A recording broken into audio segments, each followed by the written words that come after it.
9 लाख त हाम्रो लगानी नै थियो। 10 लाख 11 लाखको घाटा चाहिँ कसरी लाग्यो हजुर? 11 लाख त तपाईँको नाक सोझौँले लाग्यो। 11 लाख चाहिँ कसरी लाग्छ नि? मेरो नाक अझै सोझेको छैन, बाहिर मुख देखाएर हिँड्नु त नभएको छ। आमा मैले पहिले तपाईँको यो नाकमा खर्च नगरौँ भनेको थिएँ, यो आइरन लगाएर सिधा पारिदिन्छु भनेको थिएँ, तपाईँ मान्नु भएन।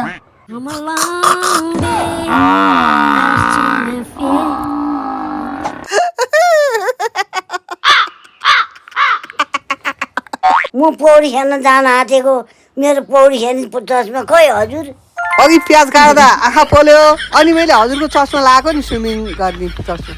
ल्याउनु न हजुर, मेरो चस्मा ल्याउनु। I I I I I, कस्तो दुखारो नाकै जानी हो मेरो।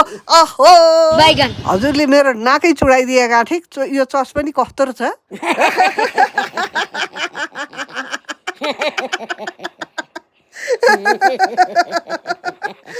मेरो त कस्तो दाँत पनि सेतो सेतो निस्कियो त हजुर।